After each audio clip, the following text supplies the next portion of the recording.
दोस्तों, मैं कैलाश कुमार के कुंडल आपका स्वागत करता हूं। आप सब लोग अच्छे होंगे, बढ़िया होंगे, मस्त होंगे, अच्छे से पढ़ाई चल रही होगी। तो हम लोग पढ़ेंगे आज नया टॉपिक पीएच पैमाने के बारे में। जैसे आप लोग सामने लिखा हुआ है पीएच पैमाना, पीएच स्केल के बारे में पढ़ेंगे। इसकी खोज किसने की थी और इसका हमारे दैनिक जीवन में पीएच का क्या महत्व है, ठीक है। और अगर हमारे चैनल पर नए हैं तो चैनल को सब्सक्राइब कर ले, वीडियो को लाइक कर दे। हम बिना देरी करते वीडियो को स्टार्ट करेंगे।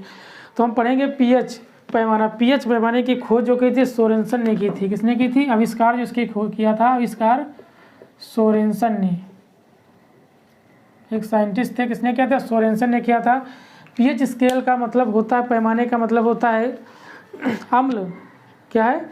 अम्ल या क्षार के जलीय विलयन में, अम्ल या क्षार के जलीय विलयन में हाइड्रोजन की सांद्रता के मापने में इसका प्रयोग किया जाता है। किसके है? चाहे अम्ल हो चाहे क्षार हो, कि जलीय विलयन की सांद्रता में इसको मापने का प्रयोग किया जाता है।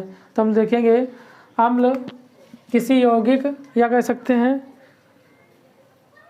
पीएच पैमाना, इसके पीएच पैमाने का प्रयोग, पीएच पैमाना अम्ल क्षार, पीएच पैमाना अम्ल क्षार के जलीय विलयन में उपस्थित, जलीय विलयन में उपस्थित हाइड्रोजन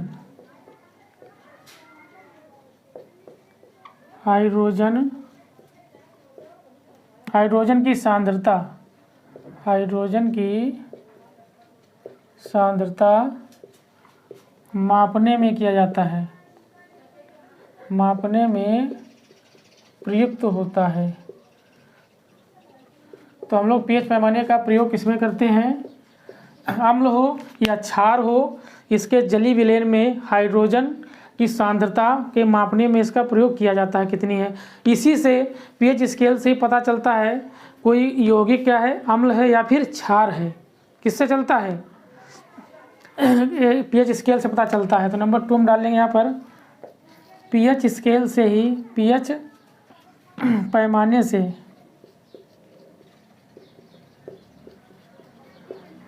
तो भाई पीएच पैमाने से अम्ल क्षार या फिर कोई पदार्थ कैसा उदासीन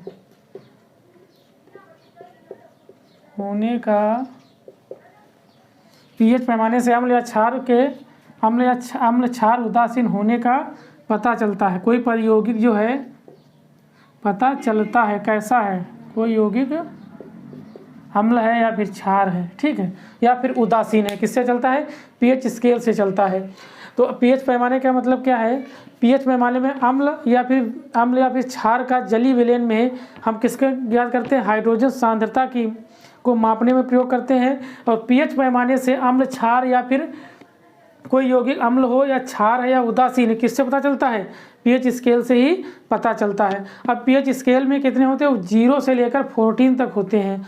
अगर 7 से कोई पदार्थ अधिक होगा तो क्षार होगा, और 7 से अगर नीचे होगा वो कैसा होगा? अम्लीय होगा। तो पीएच के स्केल द्वारा हम लोग समझेंगे। तो यहाँ पर बनाएंगे पीएच स्केल, ठीक है। चाहे सीधी बनाओ चाहे इस प्रकार से बना सकते हो, ठीक है। तो बीच में क्या होता है? उदासीन होता है। 0 इधर होगा 14। यहाँ पर हम डाल लेंगे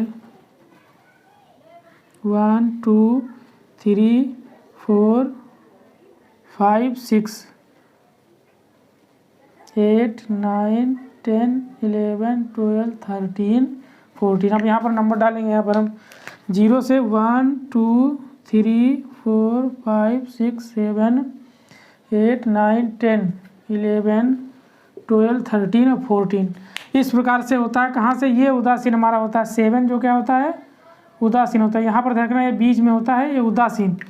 ये पीएच स्केल हमारी हो गई। क्या हो गई? पीएच स्केल 0 से लेकर 14 तक इसमें होता है। और यहाँ इसे ध्यान रखना है, अगर किसी वस्तु का मान 7 से नीचे है, 7 से हम जब इधर चलेंगे तो कैसा होगा? अम्लीय होगा। कैसा होगा? अम्लीय होगा, ठीक है। अगर 7 से अधिक है, 7 से अधिक है यहाँ से 8 से अगर ऊपर जाएंगे हम 14 की ओर, तब कैसा होगा, क्षारीय होगा। कैसा होगा पदार्थ, क्षारीय होगा। ठीक है, तो हमें इसे ध्यान रखना है। पीच स्केल से ही पता चलता है कोई यौगिक या कोई पदार्थ अम्लीय है या फिर क्षारीय है। अगर 7 से किसी वस्तु का मान कम होगा 1 2 3 4 5 6 तो कैसा होगा, अम्लीय होगा। अगर 7 से अधिक होगा 8 9 10 11 12 14 तक वो कैसा होगा, क्षारीय होगा। कैसा होगा, क्षारीय होगा। अगर 7 किसी वस्तु का यौगिक का 7 मान है तो कैसा होगा, यहाँ ध्यान रखना, उदासीन होगा। कैसा होगा, उदासीन। उदासीन मतलब होता है ना तो अम्लीय होगा ना तो वो क्षारीय होगा। उदासीन मतलब क्या होता है, जिसका मान 7 होगा वो उदासीन होगा। और उदासीन का मतलब होता है ना तो वस्तु ना तो पदार्थ क्षारीय होगा ना तो अम्लीय होगा, वो किसी प्रकार से नहीं होगा, उसमें कोई भी स्वाद नहीं होगा। अब हम लोग देखेंगे इसी प्रकार से अभी अगर और समझ लेते हैं तो अच्छी समझ में आएगा। अगर जैसे एग्जांपल देंगे, यहाँ पर किसी वस्तु का पीएच मान अगर 8 है तो कैसा होगा, किसी वस्तु का पीएच मान 2 है तो अम्ल होगा या वो क्षारीय होगा, आप सभी लोग बता सकते हैं। तो 8 अगर किसी वस्तु का मान है, यौगिक का मान 8 है, तो हम देखेंगे 7 से ऊपर 8 है, और जब 7 से ऊपर चलेंगे तो कैसा होगा, क्षारीय होगा। अगर किसी यौगिक का पीएच मान कितना 8 है, इसकी वैल्यू, तो पदार्थ कैसा होगा, क्षारीय होगा। ठीक, अगर 2 है तो 2 क्या 7 से नीचे हम जाएंगे तो अम्लीय हो जाएगा, तो कैसा पदार्थ होगा, अम्लीय होगा। और एक चीज़ इसमें और ध्यान रखना है, जितना कम मान होगा 7 से, जितना कम हम चले आएंगे 4 5 6 उतना वो अम्लीय होता चला जाएगा, उतना ही खट्टा होता चला जाएगा। ठीक है, और जितना हम 7 से ऊपर चले जाएंगे, जितना इसका मान बढ़ता जाएगा उतना ही वो कैसा हो जाएगा, क्षारीय होता चला जाएगा। इसी प्रकार इसमें अम्लीय में क्या होता है, जितना इसका मान कम होता चला जाएगा उतना ही वस्तु कैसे होगी, अम्लीय होगी। अब देखेंगे कुछ पदार्थ होते हैं उनका पीएच मान कितना होता है, उसके आधार पर हम लोग देखेंगे यहाँ पर पीएच मान, कुछ यौगिकों या पदार्थों के पीएच मान देखेंगे। जिस प्रकार से नींबू के रस का मान कितना होता है, 2.2 होता है। पीएच वैल्यू कितनी इसकी होती है, पीएच मान 2.2 से लेकर 2.4 तक होता है। इसी प्रकार सिरका का जो होता है 2.5 से लेकर 3.4 तक होता है। शराब का कितना होता है, 2.8 से लेकर 3.8 तक होता है। उसी प्रकार से हो गया टमाटर का जूस का 4 से लेकर के 4.4 तक होता है। कितना होता है, 4 से लेकर 4.4 तक होता है। बियर का कितना होता है, बियर का होता है 4 से 5 होता है। मानो लार का कितना होता है, 6.5 से लेकर 7.5 होता है। ये हमारा इंपॉर्टेंट हो गया। मानो का लार जो है ये पेपर एग्जाम में बहुत बार पूछा जाता है, तो हम इसको विशेष ध्यान रखना है। मानो लार कितना 6.5 से लेकर 7.5 तक होता है। रक्त का कितना होता है, 7.5। रक्त और समुद्री जल आंसू का कितना होता है, बराबर होता है दोनों का। तो ये भी हमें विशेष ध्यान रखना है, रक्त का भी ध्यान रखना है, इंपॉर्टेंट ये है। तो रक्त का कितना होता है, 7.4 होता है। दूध का कितना होता है, पीएच मान 6.4 होता है। कितना होता है, 6.4। ये इंपॉर्टेंट सब है। अगला है शुद्ध जल का मान कितना होता है, 7 होता है।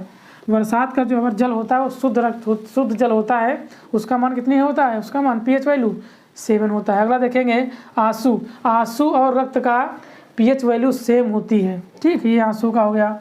और समुद्री का क्या होता है, समुद्री जल का 8.4 होता है। कितना होता है, 8.4। सब खारा होता है ना, क्षारी। मूत्र का होता है, मानव मूत्र का जो होता है 4.8 से लेकर 8.4 तक होता है। ठीक, 8.8 से लेकर 8.4 होता है। इस प्रकार ये पीएच वैल्यू हो गई।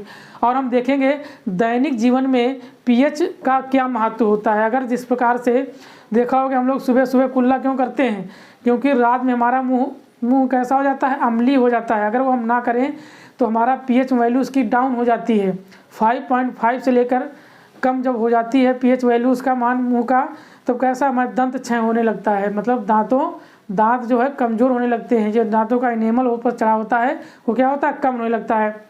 इसी प्रकार पेट में हमारे एक होता है अम्ल। पेट में इसका पीएच मान का क्या महत्व है, अम्ल होता है कि नहीं, HCl हाइड्रोक्लोरिक अम्ल, जो क्या करता है, भोजन के पाचन में सहायक होता है। लेकिन इसकी अधिकता से पेट में जलन होने लगती है। क्या होती है, जलन होने लगती है। इसके लिए हम लोग क्या करते हैं, प्रति अम्ल का प्रयोग करते हैं, मिल्क ऑफ मैग्नीशिया का प्रयोग करते हैं इस प्रकार से। ठीक है, और चींटी के डंक में देखा होगा, मधुमक्खी के डंक में देखा होगा, एक अम्ल पाया जाता है। इसके काटने से हमारे क्या जलन होती कि नहीं होती है। तो हमारे pH वैल्यू या pH मान का हमारे जीवन में बहुत ही महत्वपूर्ण है। तो इसलिए आपको क्लास 1 कैसी लगी आप लोग ज़रूर कमेंट बॉक्स में करिएगा। इस क्लास के लिए थैंक यू।